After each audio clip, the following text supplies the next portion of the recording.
En lettres blanches sur fond noir, il n'y a pas de handicap, il n'y a que des différences. Jean-Pierre Brouillot, écrivain voyageur non-voyant. Vendu Large Production.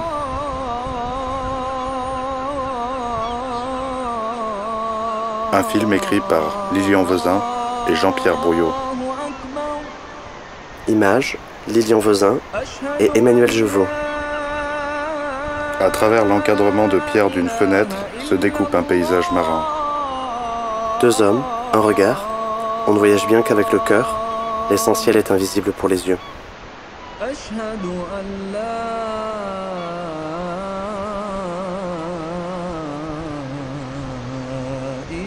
Des mouettes balaient le ciel.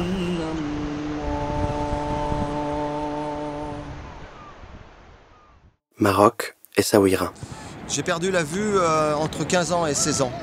Et la chose la plus impressionnante, je crois que ce qui m'a marqué le plus quand j'y réfléchis aujourd'hui, c'est de réaliser que je ne sais absolument pas quand j'ai perdu la vue. J'étais déjà dans une école pour malvoyants, donc ce qu'on appelle les personnes en biope. Et quand ça m'est arrivé, j'étais tellement dans le déni que je n'ai pas pu réaliser que j'étais aveugle. J'ai continué à fonctionner à partir de la mémoire et non pas à partir de la perception. Et comme je connaissais les lieux, je me mouvais dans les lieux facilement, sans trop me heurter, hormis si les choses changeaient de place. Et comme j'étais quelqu'un de très turbulent, j'ai été à ce moment-là renvoyé de cette école et je suis allé dans une autre école à Paris. Et là, j'ai réalisé que j'étais aveugle et ça a été un choc parce que je me suis retrouvé le premier soir autour d'une table avec les autres jeunes personnes. Et quelqu'un m'a dit, tiens, comme tu es aveugle, je vais t'aider je vais te servir la soupe. Et là, c'est la première fois qu'on me mettait en face, dans l'évidence de l'instant présent, que j'étais aveugle. Ça a été terrible. Mon poing est parti tout seul, j'ai frappé la personne en face de moi. Et je suis parti en hurlant quasiment absolument n'importe où. Je ne connaissais pas l'école, je me heurtais dans tous les murs. Ça a été absolument terrible, terrifiant. Donc là, voilà, je réalise que je suis aveugle. Et donc cette époque-là, ça a induit énormément de colère, de refus. J'en voulais au monde entier. Et je me suis dit maintenant, j'ai rien à prouver aux autres, c'est fini, il faut que je me choisisse moi. Et qu'est-ce que c'était que me choisir moi? C'était une envie qui me démangeait depuis que j'avais 10-11 ans, de partir sur les chemins de Katmandou, la route des Indes. Une série de clichés jaunis par le temps défile. Deux jeunes hommes partagent une pause cigarette. Dans un regroupement babacool, un homme hirsute, guitare en bandoulière, joue de la flûte. Sur les ruines d'un site antique, deux hommes posent. Une cité médiévale orientale. Trois jeunes gens posent gaiement devant un paysage de désert rocailleux. Un homme enturbané conduit un attelage chamarrais. Et de là, j'ai commencé à trouver des désirs un peu plus personnels, parce que la route des Indes, c'était un mouvement un peu collectif. Et j'ai eu envie d'aller rencontrer des gens totalement différents. Donc en Afghanistan, j'avais sympathisé avec un garçon de ma région et on est parti ensemble vers l'Afrique noire. On a remonté le Nil Blanc, on a vécu parmi les peuples nomades, les Nuer, les Dinkas dans le Sud-Soudan. On a voyagé beaucoup à travers l'Afrique noire à pied, le Zaïre, le Rwanda, la Tanzanie, Burundi, Kenya. Ça a été une période de ma vie. Après, il y a eu plusieurs années une fascination pour l'Amérique latine. Et le point d'orgue et le défi, je me suis joint à un groupe de 4 autres Français et on a décidé de devenir chercheurs d'or, ce qu'on appelle les garimperos. Et on est allé dans une région sur les 3 frontières, Bolivie, Brésil, Pérou. On est passé clandestinement. Et on a vécu plusieurs mois en forêt à chercher l'or et à découvrir des choses absolument terribles. Les gens qui sont maintenus en esclavage par des petits chefs locaux. Et une extrême violence, ça m'a montré encore un des visages de l'humanité. Une vidéo amateur témoigne de l'expédition de Jean-Pierre et ses compagnons. Au milieu d'une jungle luxuriante, 5 jeunes hommes peinent à se frayer un chemin. Ils traversent une rivière. Un arbre couché leur fait office de pont de fortune.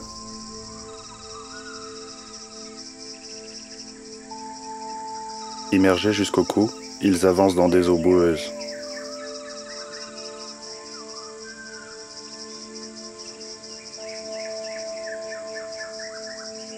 Deux hommes poussent un radeau sur lequel ils s'embarquent.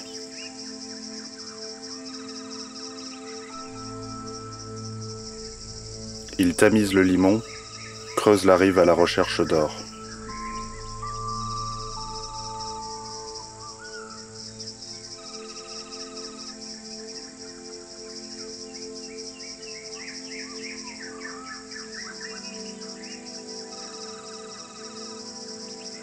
Un compagnon de Jean-Pierre lui verse de l'eau sur les mains.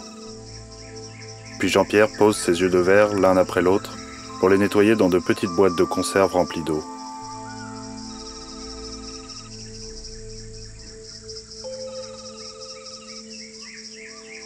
Parce qu'en fait, je crois que toutes mes quêtes, c'était quand même de rencontrer, pour me rencontrer moi. Je pense que je suis passé aussi par la phase où il fallait que je rencontre l'autre sous tous les visages. Et j'ai effectivement rencontré l'autre sous le visage de la délinquance, quand j'étais encore en Europe, en partant sur la route des Indes, quand je vivais à Amsterdam, à Londres et autres, et que je vivais à la rue à cette époque. Je faisais la mendicité, je dormais dehors. Et puis après, j'ai eu besoin de rencontrer des peuples complètement différents pour voir aussi comment, certainement pour voir aussi comment mon handicap était perçu. J'ai eu par exemple des grosses déceptions quand j'ai essayé de partir avec les nomades au Soudan et qui m'ont refusé alors que je pensais que c'était mes frères, les nomades. Je me disais, ils sont comme moi, ils n'ont pas de frontières. Et en fait, ils étaient tellement dans la survie qu'ils ne pouvaient pas, dans leur caravane, et j'ai réalisé ça bien plus tard, intégrer une personne aveugle qui est quand même, malgré tout, au bout du compte, un peu dépendante. Après l'Amérique du Sud, j'ai décidé de voyager plusieurs années dans le sud-est asiatique, les Philippines et après l'Australie. Toutes les îles, une grande partie des îles du Pacifique. Lilian Vezin. Je suis photographe, réalisateur et grand voyageur. Je me suis lancé, il y a une dizaine d'années, dans des grandes expéditions à pied et à vélo. Passionné par la découverte de territoires inexplorés, comme les sources du fleuve Mékong au Tibet, le plateau du Pamir tadjik au nord de l'Afghanistan. En fond, se succèdent des images des périples de Lilian. Aujourd'hui, je désire découvrir un autre continent, qui n'est pas que géographique. Je souhaite partager une dizaine de jours avec Jean-Pierre pour approcher la cécité. Ce monde, qui pour un photographe comme moi, paraît extrêmement lointain.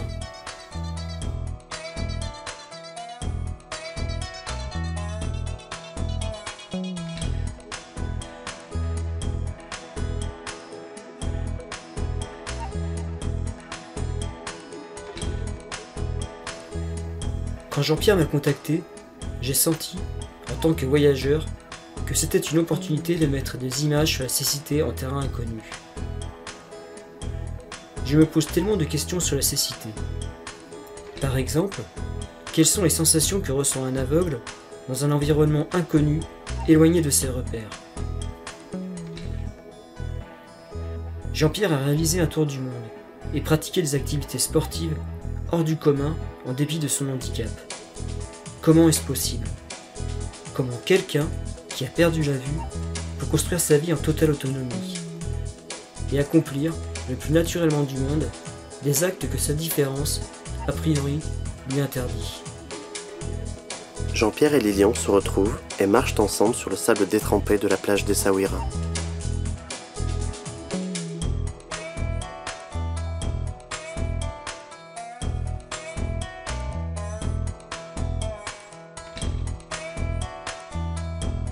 Un attroupement de mouettes s'approprie la plage déserte. Un homme, drapé d'une djellaba à capuche, pensif, observe la plage depuis les quais.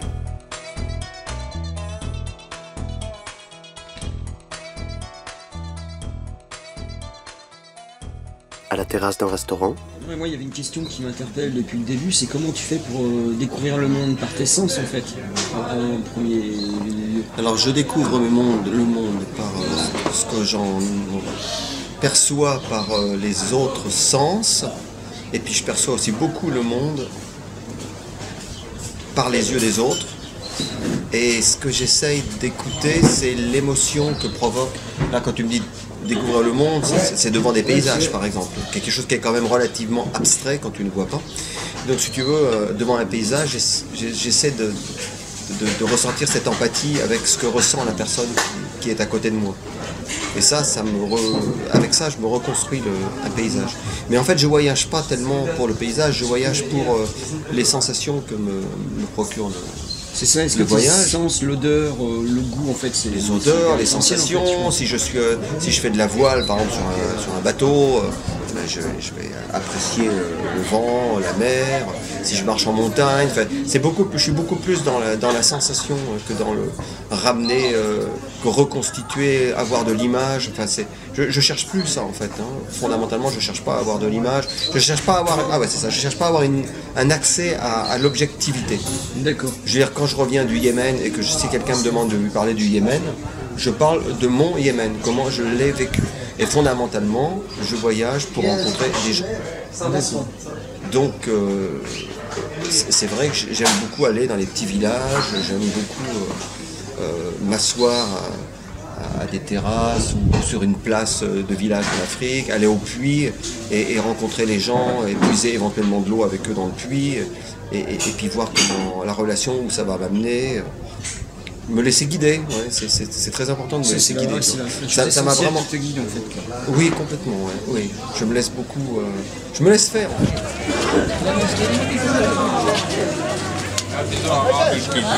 Donnez-moi ta main. Quand j'achète en France, je Prends ici, les noirs. Ok, c'est. Les noires, elles sont plus mûres. Hein, Oui, le goût est un peu différent. Elles sont plus mûres, tu comprends? Quand tu touches avec les doigts, comme moi, je sais qu'elle est noire.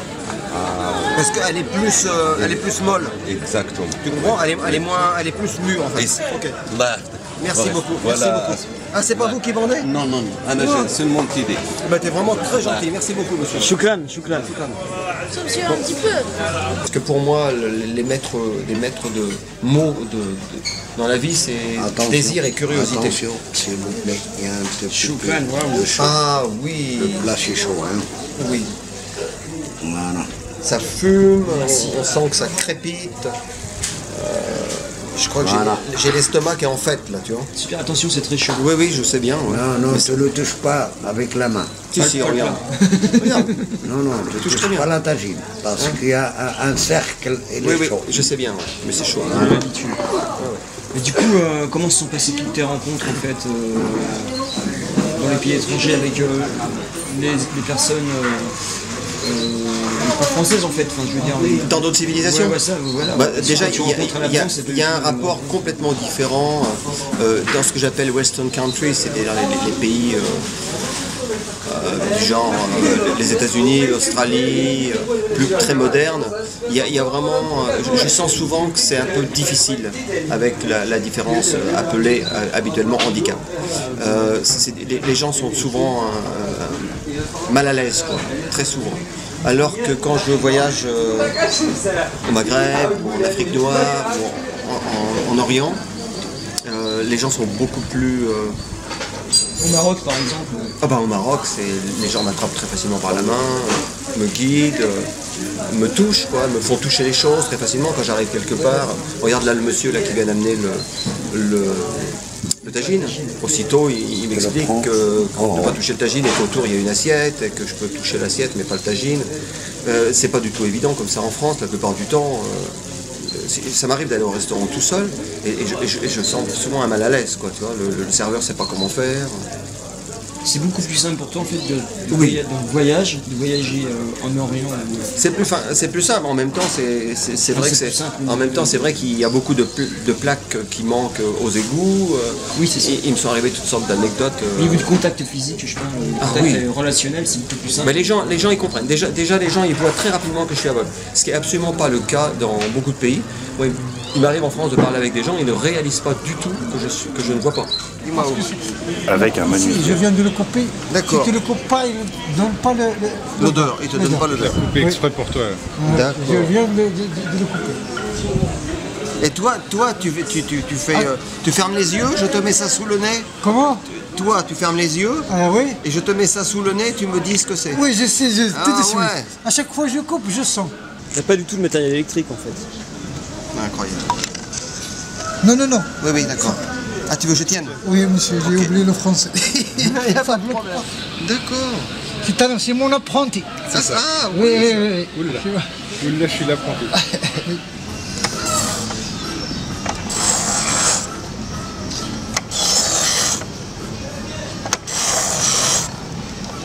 Ça y est, wow, t'es fort. T'as bien combien de temps il a pris? Bah écoute, oui, oui, oui. Au moins 6 minutes comme ça ou 7 minutes. Wow. Oui. Ah ouais, t'es fort, hein. Vraiment, tu fais ça bien. Par contre, ouais, des fois c'est amusant. Une fois j'étais sur les hauts plateaux de l'Hindoukouche en Afghanistan. Et j'étais avec un ami, on cheminait, on visitait, on marchait sur les plateaux, on rentrait dans des grottes. Et à un moment donné, on a rencontré un berger. Et quand il a découvert que j'étais aveugle, c'est assez impressionnant, il m'a attrapé, il m'a mis sur son dos, mais comme un baluchon. C'était un petit bonhomme très, très fort. Et il m'a descendu dans la vallée sur son dos. Et je savais pas, moi je parlais 4 mots de farsi, j'arrivais pas à lui expliquer que j'avais pas besoin de ça. J'étais très embêté quoi. Au départ j'étais vraiment gêné. Et après je me suis laissé faire. Et le monsieur m'a descendu sur son dos, il m'a amené chez lui dans sa famille. Il nous a offert le thé, on s'est retrouvés tous autour du samovar. Et mon ami suivait. Super. Incroyable. C'est incroyable. Là on va faire marcher les saveurs parce qu'on va manger un petit tagine poulet allemande. À mon avis, ça va éclater. Dans une ruelle étroite. C'est des tapis berbères en fait accrochés à une échelle. D'accord, ouais. Ouais. C'est de la laine. C'est de la laine, ouais, tout à fait. Oui, à propos de voir, là, justement, qu'est-ce qui t'a motivé, toi, Lilian, de me contacter et de faire un périple avec moi comme ça? Pour moi, la vie est faite de partage et de rencontres, donc c'était vraiment une opportunité de partager un moment avec toi, de voyage, découvrir ce monde, en fait, de ces cités, et puis cette curiosité, en fait. On va lui taper, mon ami. Alors, pour la découvrir un peu plus, ce qui serait rigolo, c'est qu'à un moment donné, je trouve un moyen de proposer de bander un peu les yeux et puis de sentir des atmosphères. Bah oui, ça peut être super intéressant de faire ça. Déjà sur une plage, parce que là, dans un endroit comme ça, je pense que... Ah, quoique. Je risque de tomber, mais ça peut être très marrant aussi. Ah oui, aussi proposer que je te guide un petit peu quelque part, enfin qu'on se guide tous les deux. Bon, écoute, on va essayer quelque chose comme ça. Très bien. On y va. Sur les docks, un amas de filets surplombe des barques de pêcheurs au mouillage. Lilian tend la main vers un chat assoupi sur des filets. J'ai réellement eu envie de rencontrer Jean-Pierre et de réaliser un film avec lui, suite à ces mots écrits sur son blog. Il y a 2 tendances en nous. L'une est destructrice et refuse le réel, l'autre est amoureuse de la vérité, créative et pacifiée. Je suis comme vous, et comme tous les hommes de la Terre. La tendance qui triomphe, c'est évidemment celle que je nourris le plus. Il déambule à travers le port. Bon, t'as réalisé, Lilian, que je ne voyage pas pour la prétendue objectivité des lieux et des choses, mais pour rentrer en relation. Et ça me fait penser à une phrase de mon amoureuse qui me disait on dirait, Jean-Pierre, que t'es rentré en relation comme d'autres rentrent en religion. Peint sur le flanc d'une barque, Essaouira. Jean-Pierre appose ses mains sur la coque de la barque. Oh, mais c'est de l'arabe. Qu'est-ce qu'il y a d'écrit? C'est pas compliqué pourtant. Mektoub. Mektoub. C'était écrit. Non, c'est écrit, ça veut dire. Mektoub. Ouais. C'est arrivé dans certains de tes voyages où ta différence te pesait, ou tu as senti que c'était compliqué? Oh bah écoute, là je vais te répondre assez spontanément. Quand j'avais 20 ans et que j'étais dans une période de refus et donc de difficulté à négocier la différence, une époque où je me prenais que pour un aveugle, même si je le taisais.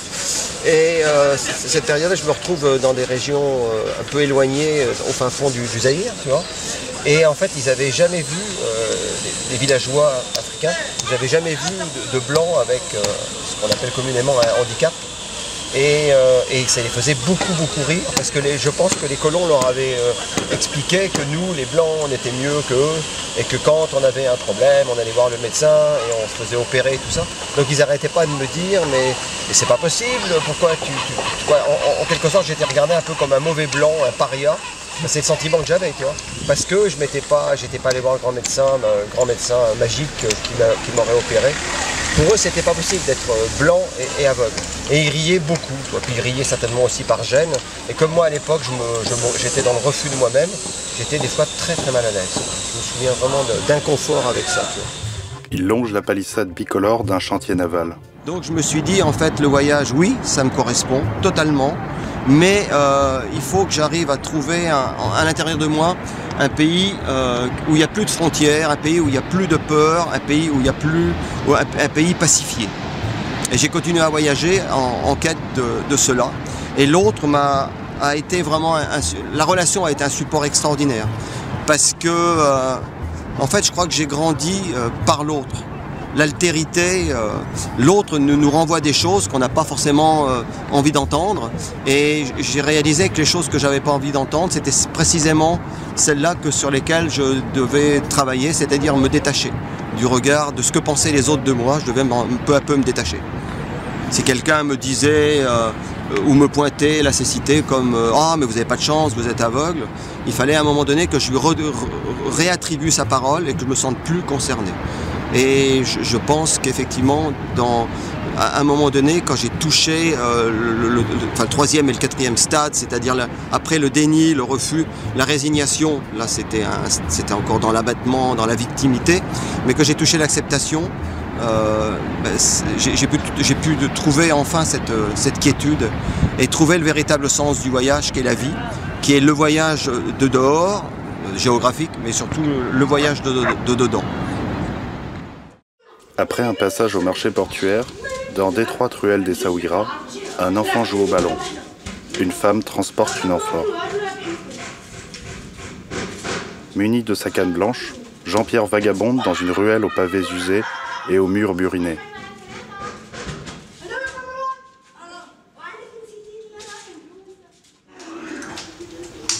Dans son dos, Lilian apparaît. Attends, tu marches trop vite toi ce matin. Allez, après, on court un peu. Bon, ben, l'heure de vérité a sonné. Tu me disais que tu voulais expérimenter un autre continent, pas que géographique, mais la cécité. J'ai quelque chose dans les mains, regarde. Qu'est-ce que c'est? Ce n'est pas un soutien-gorge. Ce n'est pas un soutien-gorge.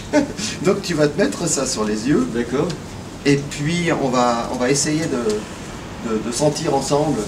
Moi je vais faire l'aveugle. Non, c'est toi qui vas faire l'aveugle et moi je vais faire celui qui te guide. C'est toi qui l'as inventé ce petit bout de tissu là? Non, c'est un ami qui s'appelle Boris. Ce petit soutien-gorge, parce que c'est vrai que on voit vraiment rien en fait.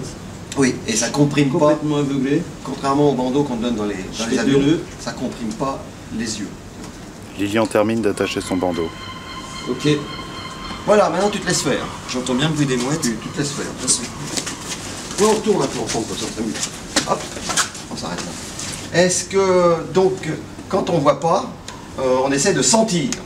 Déjà les mains, tu fais confiance, hein, tu fais pas l'aveugle qui a peur de se cogner dans quelque chose. Qu'est-ce que tu entends là autour de toi? Qu'est-ce que tu entends là comme information immédiate? Là j'entends bien le bruit des mouettes, ce que j'entends le plus c'est le bruit des mouettes et un bruit de pas là à côté, je sais pas. Un bruit de pas, d'accord. Et quand tu avances tout doucement, quand tu avances, bonjour. Ça va très bien. Est-ce que tu sens une présence devant toi? Est-ce que tu crois? Est-ce que tu as quelqu'un qui vient de passer à côté de nous? Est-ce que devant nous, je sais pas, claque des mains. Je pense qu'il y a un mur. Ah, il y a un mur. Tu sens un mur devant toi? Tu l'as senti, d'accord. Donc le sens de la route c'est où? Mets-toi naturellement. Avec le bruit des pas, c'était à droite en fait. Moi, donc à droite et forcément à gauche aussi. À droite et à gauche. D'accord. Donc on va. Devant moi et derrière moi. D'accord. Donc on va se mettre dans le sens de la route. Alors moi ce que je fais, je pratique ce qu'on appelle l'écolocalisation. Soit je clique de la langue, soit je clique avec les doigts.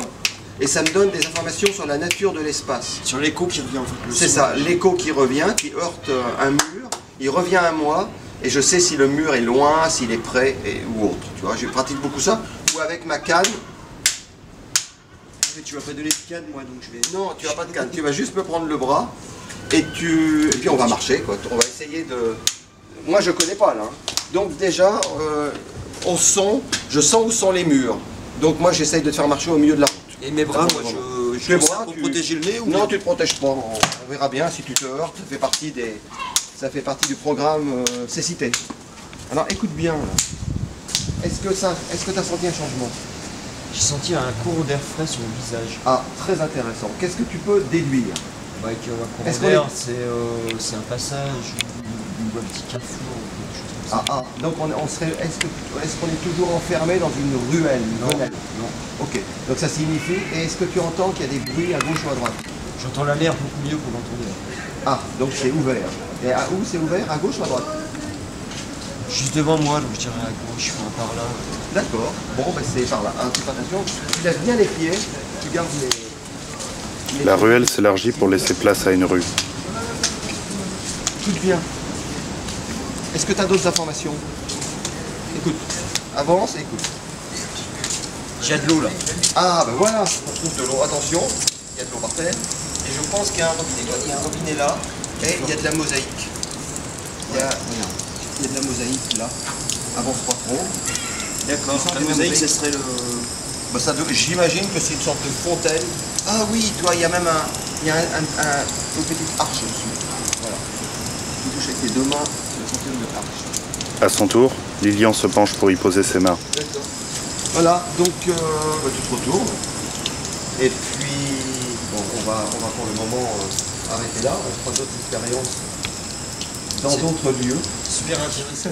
Bon, bah, écoute, je t'ai confisqué la vue. Est-ce que... Non, quelques minutes là, c'est... Je pense pas que tu puisses me redonner la vue. Ça va être difficile. Ouais. Mais écoute, on va faire comme je fais toujours depuis des années. Je vais voir maintenant le monde à travers tes yeux. D'accord. Comme tu as toujours vu le monde en fait à travers les yeux des autres. Oui, je suis Argos.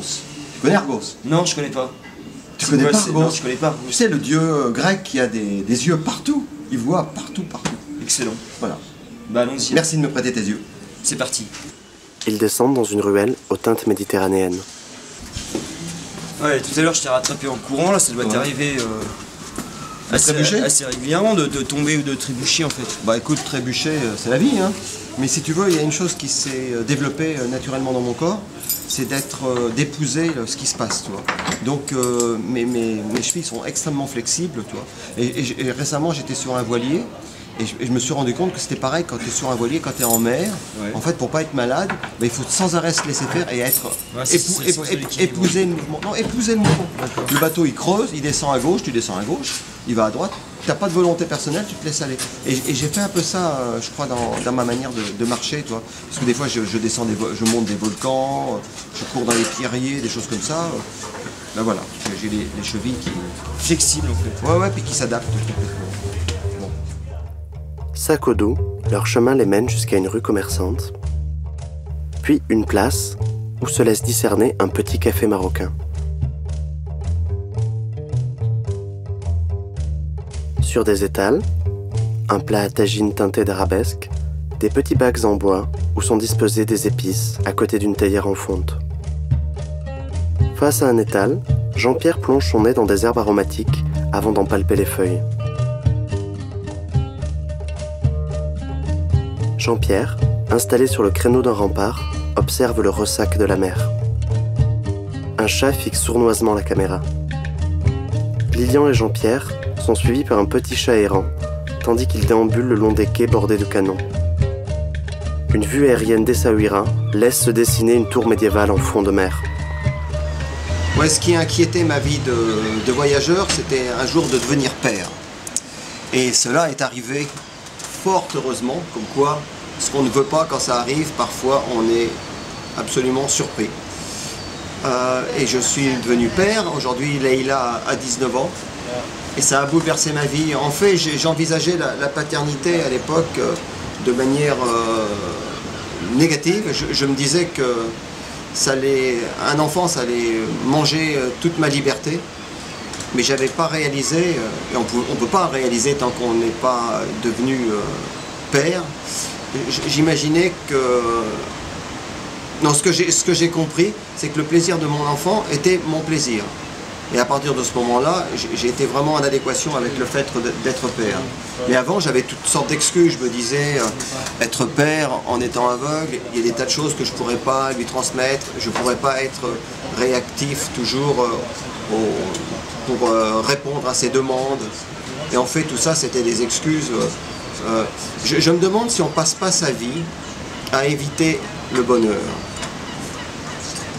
C'est-à-dire qu'on a tellement d'idées préconçues sur ce qui devrait nous arriver qu'on finit par rester enfermé dans une petite bulle et on ne laisse pas l'inconnu rentrer. Et là, l'inconnu, sous la forme d'une enfant, ça a été l'occasion d'un élargissement. J'avais vraiment, et j'ai toujours envie de partager des voyages avec ma fille. On est allé ensemble plusieurs fois en Inde, on a voyagé dans le Sahara, on est allé dans les Caraïbes, on a remonté des fleuves en Amazonie.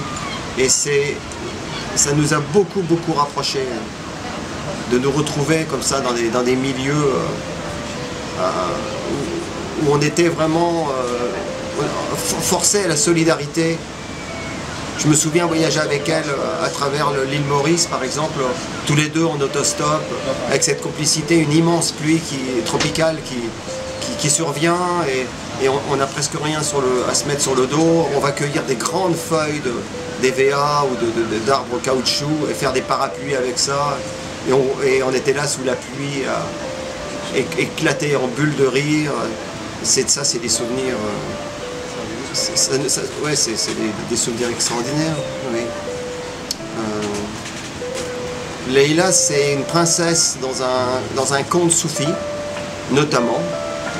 Et en tout cas, c'était le nom qui s'est imposé. Je crois que ça veut dire aussi l'ivresse de la transe. Et ça veut surtout dire, et ça c'est quand même amusant, Laïl en arabe, ça veut dire la nuit. Un père avec des yeux atteints de cécité qui appelle sa fille la nuit. Chez Philippe Pozzo di Borgo, homme d'affaires qui a inspiré le film Intouchable. La relation en particulier, combien de fois je vous dis à vous là les garçons, vous ne connaissez pas trop l'histoire de handicap là, mais combien de fois moi je suis quelque part et on ne me parle pas. Je vais à un guichet acheter un billet de train ou je sais pas quoi, si je suis tout seul on me parle, parce que je suis très souvent tout seul, je voyage beaucoup seul, et si je suis avec quelqu'un, éventuellement on va même si c'est moi qui paye, on va rendre l'argent à la personne et puis on va parler à la personne, mais pas à moi. Ouais, ça c'est classique. Une sorte d'indifférence en fait. Ouais. Non, ou de pudeur, ou de timidité. D'inconfort. D'inconfort, tout ça. C'est pas fait avec méchanceté, c'est juste. Non, c'est pas. Non, les gens. C'est un inconfort, c'est ouais. Alors moi je sais qu'aujourd'hui, ça ne me touche plus du tout ça. C'est-à-dire que ça ne me fait plus du tout réagir. Ouais, mais plus du tout. Mais par contre, à l'époque, j'étais terrible avec ça, quand j'étais jeune.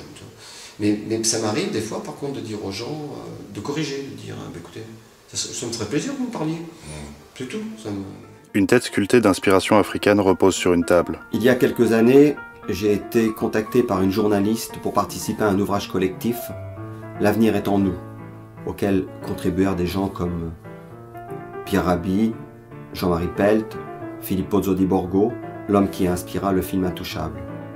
Très interpellé par la façon dont ce film parle du handicap, à savoir avec humour et extrême sensibilité, j'ai saisi l'opportunité pour entrer en relation avec Philippe. Sur mon premier mail, j'ai gratifié Philippe d'une de mes blagues à 2 balles. Savez-vous, cher Philippe, que je suis votre pluriel? Pourquoi, me demanderez-vous? Parce que vous, un fauteuil, moi, 2 faux yeux.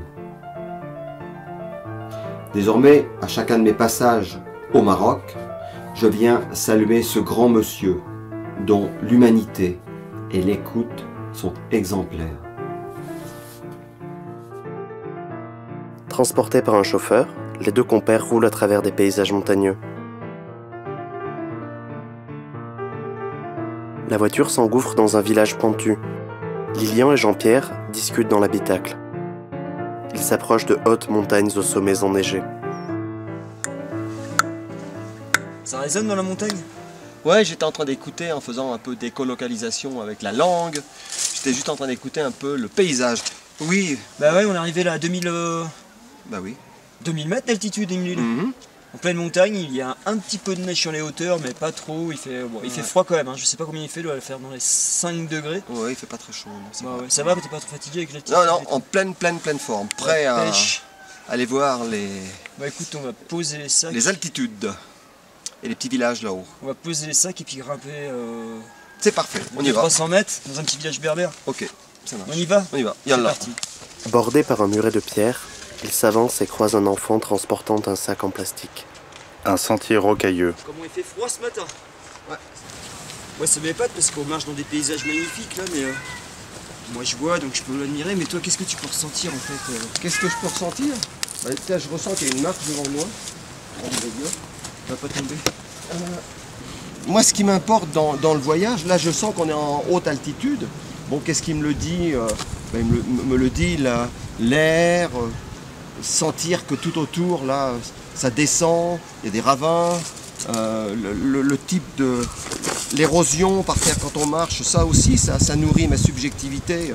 Parce qu'en fait, moi, ce qui me plaît fondamentalement dans le voyage, c'est de pouvoir alimenter mon ressenti pour pouvoir mettre des mots dessus et après pouvoir l'écrire. Voilà. Yallah? Yallah. Parce qu'on n'est pas arrivé encore au col.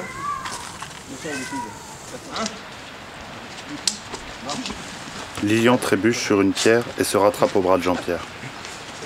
Ouais, on marche vite là. Bon là Jean-Pierre, on est juste au bord du vide, c'est pas que j'ai le vertige, mais bon je suis pas forcément très rassuré.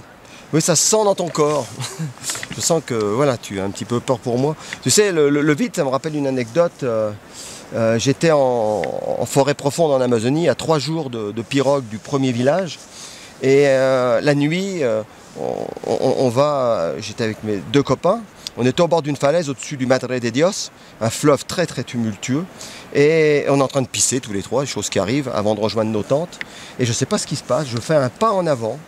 Et je suis parti dans la falaise et il y avait plein d'arbres, je me suis agrippé et en fait je me suis retrouvé debout, j'ai jamais rien compris ce qui s'est passé, j'ai juste entendu mes copains crier et n'empêche que si j'étais tombé là c'était fini quoi. C'était la nuit absolue et la veille on était allé, on savait que dans le Méditerranée il y avait plein de caïmans, on les a chassés.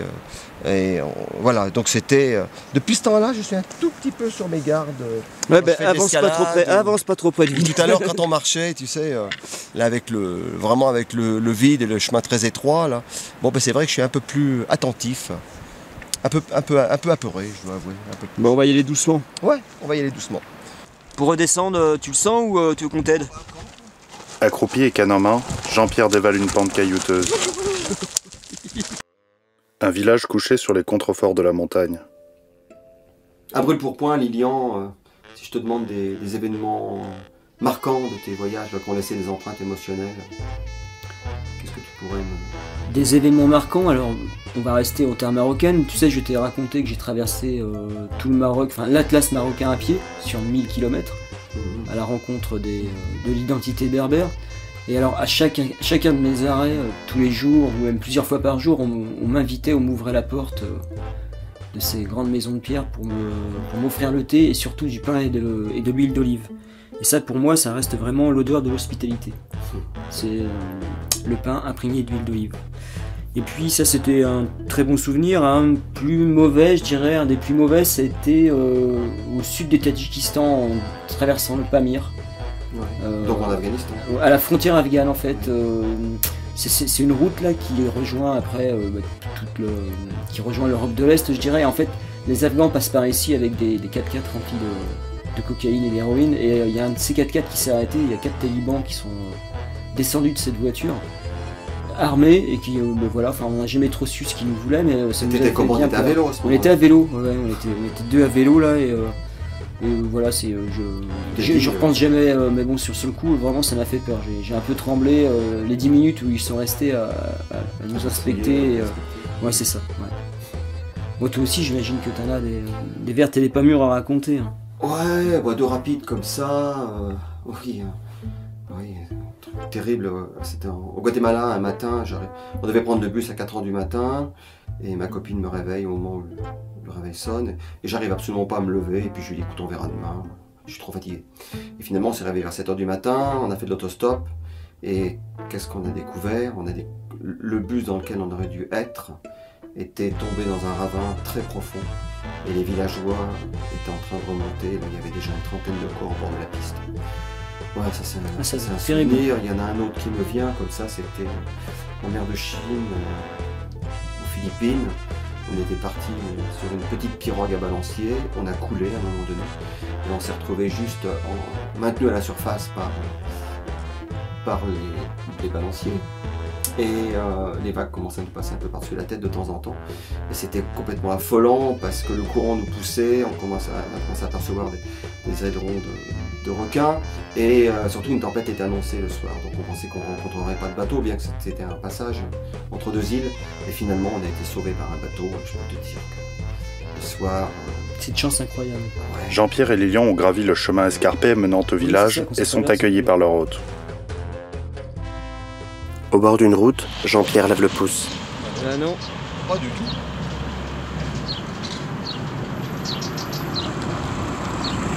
Tu sais ce que j'entends? Une voiture. Vas-y. Bonjour monsieur, salam alaikum. Oui, vous allez où là, comme ça? Et vous?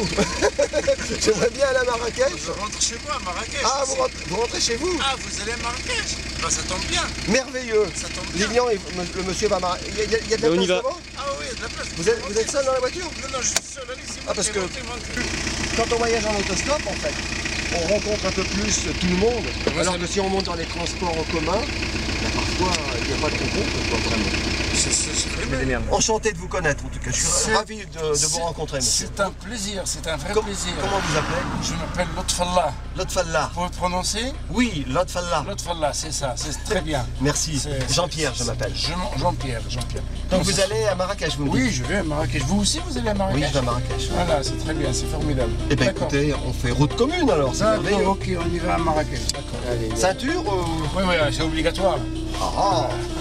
Bon, attachons-nous. On y va. Les deux compagnons voyagent dans la voiture de Lotfallah.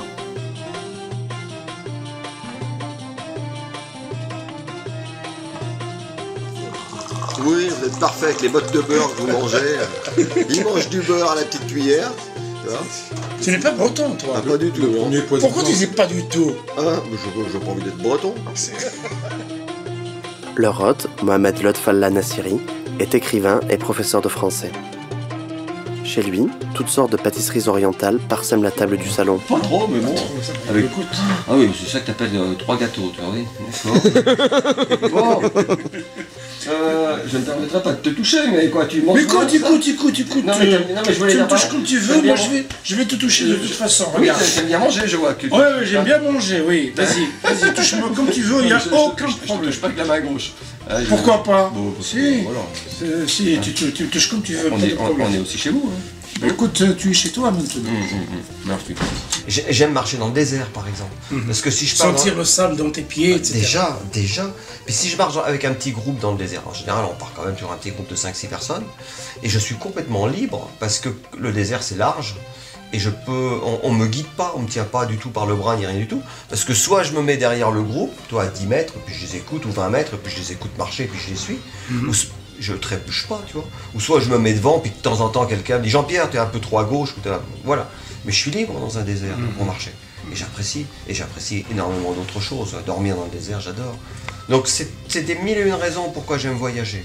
C'est pour aller sentir toutes ces différences et pouvoir ultimement les honorer.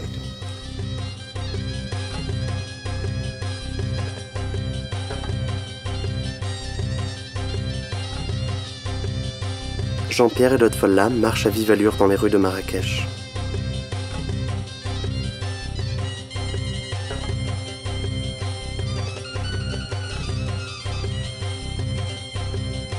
Il y a même un passage, on va traverser un passage qui sépare la mosquée de la zaouïa.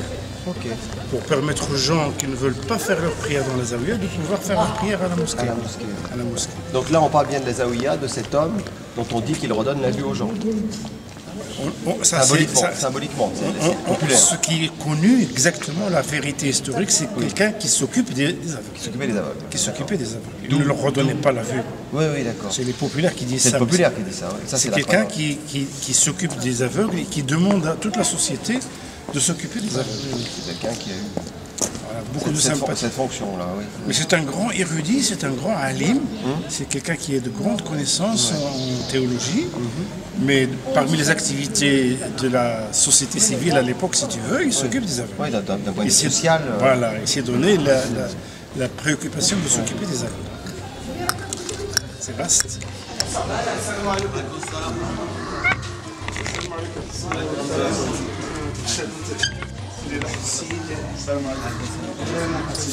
Non, pas filmer, s'il vous plaît. Ce sont les aveugles là, qui sont là dans la Zawiya. Qui vivent toujours grâce à son yeux. C'est ça. C'est un peu en quelque sorte sa baraka qui continue à sévir chez eux. C'est ça. C'est ça baraka, c'est-à-dire grâce à son idée religieusement instaurée au début, qui continue maintenant. Et tu as vu, rien que les quelques moments qu'on a passés ensemble avec eux maintenant, j'ai pas le droit, mais ils ont gagné.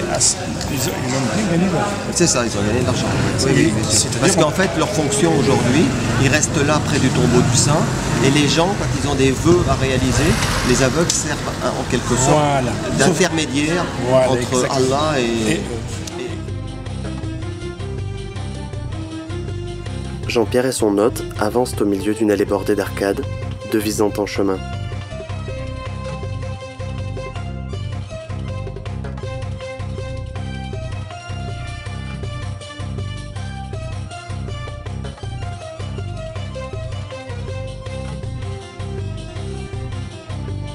Des rosaces, peintes à la main, parsèment les murs par endroits.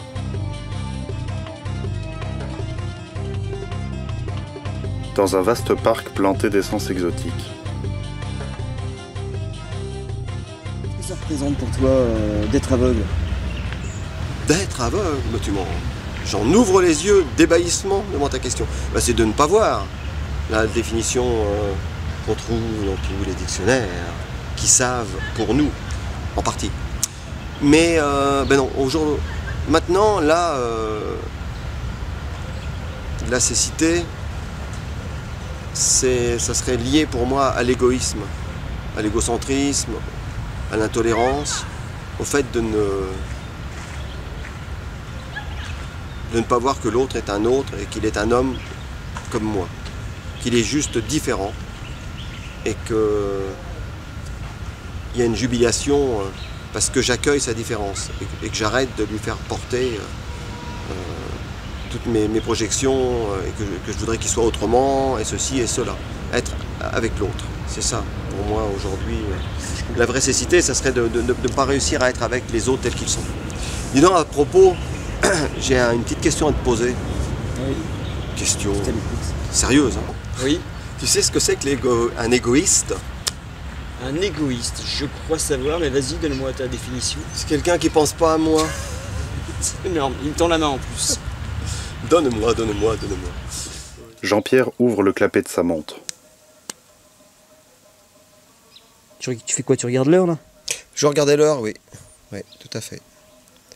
Dans à peine 2 heures. L'avion! Lilian et Jean-Pierre sont assis sur 2 chaises en plastique, au milieu d'un jardin luxuriant. Oh, comment ça fait du bien la chaleur. Merci Lilian quand même. Ça c'est. Non, alors ça par contre c'est fondamental. Quoi. On se regarde, moi je te vois pas. Moi je te vois. Toi tu me vois. Et qu'est-ce qu'on fait? Bon, on rit. Bon, on rit, on s'embrasse. On va s'embrasser. De toute façon, on se voit tout à l'heure à l'aéroport. Merci. Je t'emmène tout à l'heure prendre l'avion.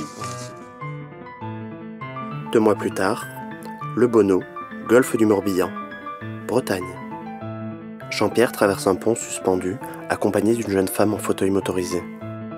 Ses cheveux détachés flottent au vent.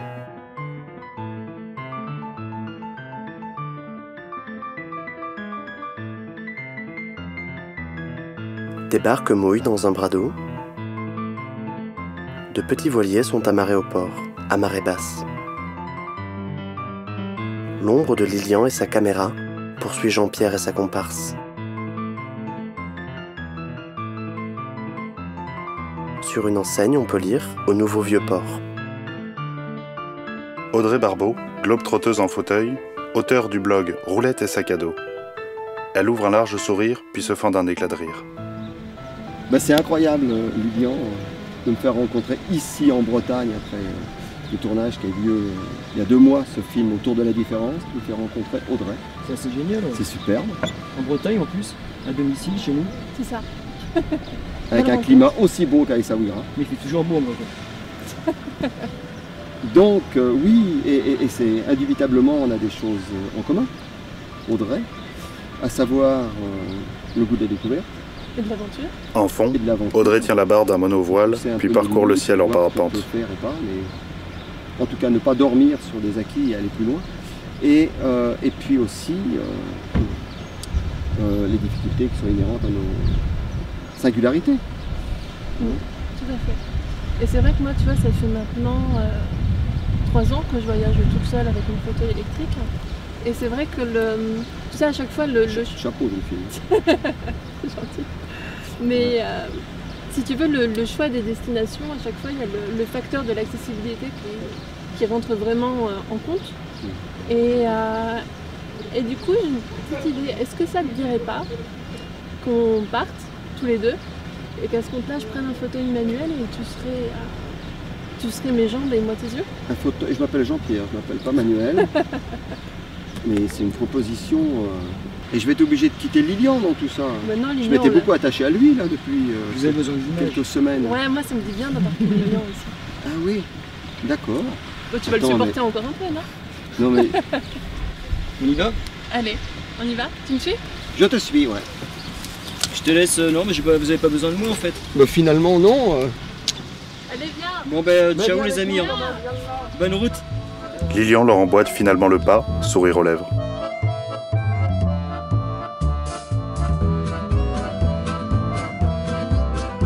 En arrière-plan du générique, Jean-Pierre et Lilian, bras dessus, bras dessous, arpentent la plage bretonne détrempée par la marée. 2 hommes, un regard. Un film écrit par Lilian Vezin, Jean-Pierre Brouillot. Un chien intrigué les approche. Réalisation, Lilian Vezin.